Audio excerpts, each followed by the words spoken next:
It has been said that chess is 99% tactics. Tactics are an essential part of the game, as finding or missing a tactic often is the difference between winning or losing a chess game below master level. However, tactics do not come out of thin air. You usually need to build a strong position by placing your pieces on good squares and having your pieces work together. Additional advantages include having a well-protected king, more control of the center, enjoying greater space and mobility for your pieces, not having badly placed pieces or pieces that do not have a purpose, and having a healthy pawn structure. Let's take a look at some positions and learn how to improve our positional play. In this fairly closed position, there doesn't appear to be a lot of action or chance for tactics. With black to move, it isn't easy to figure out what black should play. When you are in a position where you don't know what to do, one good positional idea is to find your worst placed piece and improve it. In this position, which black piece appears to be doing very little.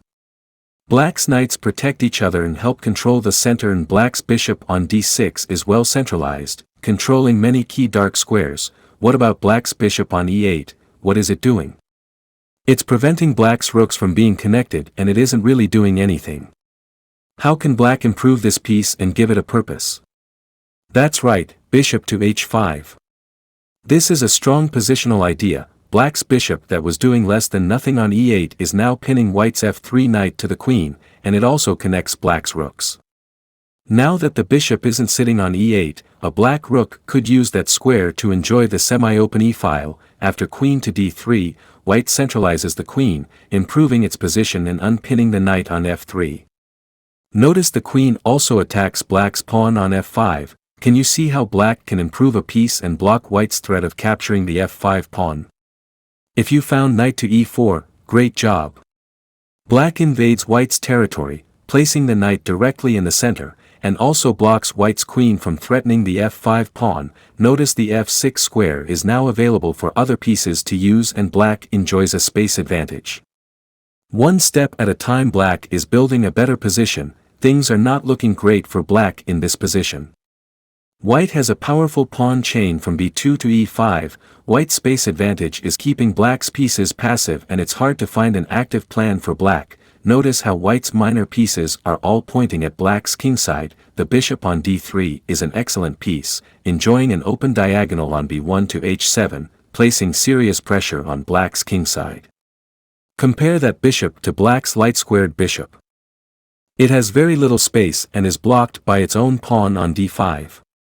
Since black's light-squared bishop is clearly worse than white's bishop, black plays bishop to a6, removing one of white's best minor pieces for one of black's less active pieces. When you have less space, and your pieces are not as good as your opponent's, trading pieces can often improve your position. After bishop takes a6 and knight takes a6, black's knight on a6 isn't on a great square, but black has removed a lot of pressure from the kingside, since there is no longer a light-squared bishop attacking the h7 square. Now that black has less to worry about on the kingside, black can take time to improve the knight's position on a6.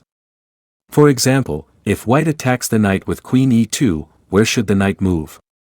It could move to c7, but it doesn't look very active on that square. Would the knight rather be on c6, where it could put more pressure on white's center? Absolutely. But how can the knight get there? That's right, knight a to b8. Even though retreating the knight to b8 seems wrong, it is a strong plan, because once the knight moves to c6, it will be very active. Don't worry about making moves that look bad if the move supports a strong positional plan. Let's take a look at one more position together. In this position, white enjoys a comfortable game. Notice that black has doubled pawns on the c-file, and white's light-squared bishop is pointing at the weak c6 pawn. White only has to gain control of the center in complete development to have a good position. One good plan for white is to play d3, opening up the dark-squared bishop, and preparing the plan c3, d4, taking over the center. You might wonder why waste time with d3 if the plan is to play d4.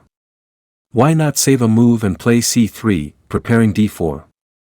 After c3, white is threatening d4, attacking black's bishop and taking over the center. Every time you push a pawn, you gain control of new squares, but you also lose control of other squares. Since pawns can never move backwards, make sure there are no problems with the space you leave behind. In this case, notice the pawn on c2 protected d3 and b3. And after the pawn moved to c3, there is a big hole on d3. Can you see how black can take advantage of this weak square and prevent d4? Black can play the powerful queen to d3, taking advantage of the weakness created on d3, preventing d4, and paralyzing white's position. Notice how white's dark squared bishop is particularly bad. Black plans on completing development with bishop d7 and rook a to e8. When all of black's pieces are working together, white's passive, scattered pieces will be no match. Now that you've learned the importance of positional play, if you enjoyed my video then like and subscribe for more.